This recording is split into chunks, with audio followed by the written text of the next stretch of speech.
नमस्कार, जय Hind all of you. मैं दीपक ठुरेला ब्रेन एक्सचेंज लैब की तरफ से आपका स्वागत करता हूं आज के इस शानदार सेशन के अंदर। तो दोस्तों, आज की वीडियो बहुत इंपॉर्टेंट होने जा रही है। बहुत कुछ नया सीखने को मिलेगा आपको। क्या सीखने को मिलेगा? आज हम सीखने वाले हैं DMIT के अंदर एक पर्टिकुलर फिंगरप्रिंट फैमिली है जिसे कहा जाता है वर्ल फैमिली। तो आज हम वर्ल फैमिली के बारे में चर्चा करेंगे और वर्ल फैमिली कैसे काम करती है और उसकी क्या क्या स्पेसिफिकेशंस हैं और वर्ल फैमिली अपने आप में यूनिक क्यों है, क्यों मैंने वर्ल फैमिली का टॉपिक चूज़ किया, ये आपको सीखने को मिलेगा, जिससे आपको अपनी काउंसलिंग में या रिपोर्ट समझने में काफ़ी हेल्प मिलेगी। तो चलो शुरुआत करते हैं। वीडियो आगे बढ़ने से पहले प्लीज़ मैं आप सबसे रिक्वेस्ट करूंगा, अगर आपने चैनल सब्सक्राइब नहीं किया है तो कर दीजिए। मुझे पता है कि आपको वीडियो अच्छी लगेगी तो आप लाइक कर ही देंगे, और अच्छी लगे और ज़्यादा अच्छी लगे तो शेयर कीजिए, ज़्यादा से ज़्यादा लोगों तक ये नॉलेज पहुँचाइए। चलिए शुरुआत करते हैं। तो सबसे पहले आज हम बात करने वाले हैं वर्ल फैमिली की। तो वर्ल फैमिली के अंदर सबसे पहले ध्यान से समझिए, वर्ल अपने आप में एक यूनिक फिंगर पैटर्न है। इस फैमिली के अंदर 3 तरह से ये फैमिली आगे जाके बढ़ जाती है।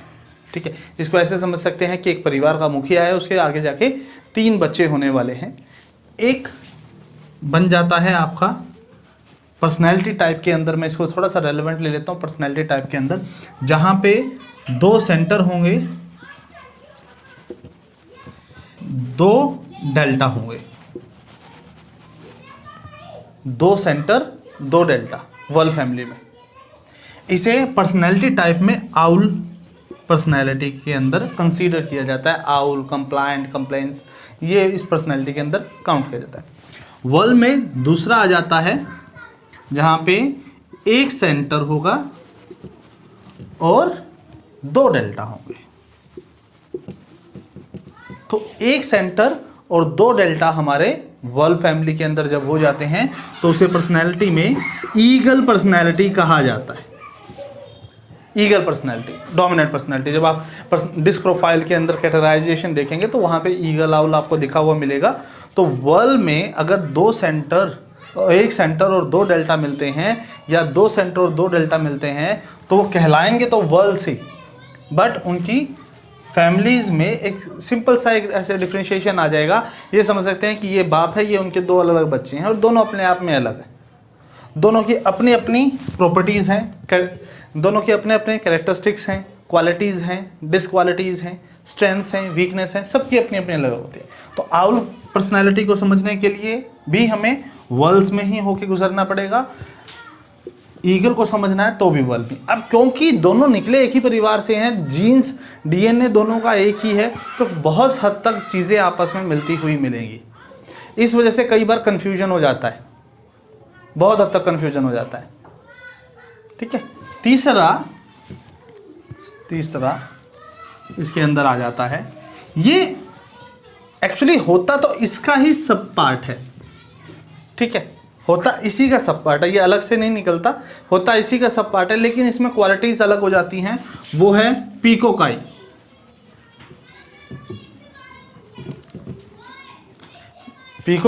जब वर्ल के अंदर पीकोकाई पैटर्न आ जाता है तो होता तो वो ईगल का ही पार्ट है, लेकिन उसके अंदर आर्क की क्वालिटीज और ईगल की क्वालिटीज, वर्ल की क्वालिटी दोनों मिल जाती है।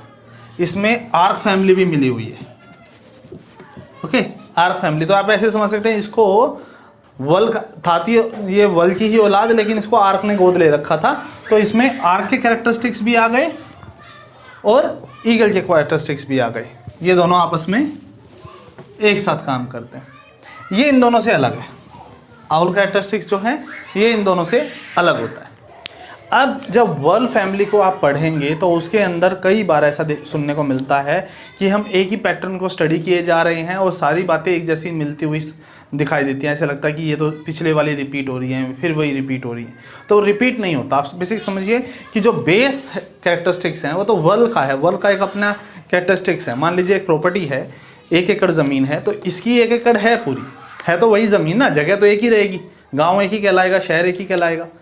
लेकिन उसके बाद वो बंटवारा हो गया और बंटने के बाद एक ने वहाँ पे फार्म हाउस बना दिया, एक ने वहाँ पे घर बना दिया, एक ने वहाँ पे कुछ कमर्शियल कॉम्प्लेक्स बना दिया। तो तीनों ने उसका अलग अलग यूज़ किया।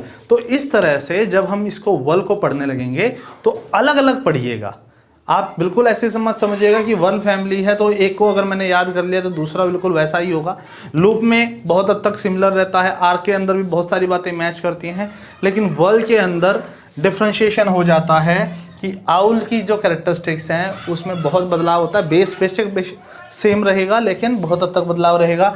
ईगल के अंदर और पीकोकाई के अंदर ईगल की जो क्वालिटीज़ हैं वो पीकोकाई में होंगी, लेकिन पीकोकाई में आर्क की भी कुछ कैरेक्टरिस्टिक्स एड ऑन होती हैं और उनका इलेबोरेशन कैसे करना है, उनको समझाना कैसे है, कैसे लोगों को एक्सप्लेन करना है, वो अगर आप जानना चाहते हैं, सीखना चाहते हैं तो नीचे दिए गए नंबर पे कांटेक्ट कर सकते हैं। हमारी टीम आपको किस तरह से काउंसलिंग की जाती है, कैसे अच्छे से काउंसलर बना जाता है, अगर आप DMIT कोच बनना चाहते हैं, ट्रेनर बनना चाहते हैं तो कैसे बन सकते हैं, पेरेंट्स की काउंसलिंग करते वक्त किन बातों का ध्यान देना है, ये सब कुछ आपको सीखने को मिलेगा। आप नीचे दिए गए डिस्क्रिप्शन नंबर पर आप हमसे कॉन्टैक्ट कर सकते हैं। चैनल अच्छा लगे, हमारी वीडियोस, हमारी मेहनत अच्छा लगे तो आप चैनल ज्वाइन करके भी हमें अपना सपोर्ट दिखा सकते हैं। उससे भी आपको बहुत हद तक प्राइवेट वीडियोस देखने को मिलेंगी जो मैं पब्लिक नहीं करता हूं, जो सिर्फ हमारे कुछ व्यूअर्स के लिए या मेंबर्स के लिए अवेलेबल रहती हैं। तो आप हमारा नीचे चैनल ज्वाइन बटन दबा के ज्वाइन कर सकते हैं। साथ ही साथ आप डायरेक्टली अप्रोच कर सकते हैं सॉफ्टवेयर ट्रेनिंग के लिए, सॉफ्टवेयर परचेज के लिए। आप चाहें तो सिर्फ काउंसलिंग ट्रेनिंग भी ले सकते हैं और उसके लिए हमारी टीम डेफिनेटली आपकी मदद करेगी। तो बिना किसी देर करते हुए चैनल को सब्सक्राइब कीजिए, नीचे दिए गए नंबर पर कांटेक्ट कीजिए और हमारी टीम आपको और भी डिटेल्ड में जानकारी ज़रूर देगी। ऐसी वीडियोस को देखने के लिए, हम लोगों का सपोर्ट करने के लिए बहुत बहुत धन्यवाद। मैं दीपक ठुरेला एक बार फिर से आप सभी का धन्यवाद करता हूँ। मिलते हैं एक बार फिर किसी नई वीडियो के साथ। Thank you so much.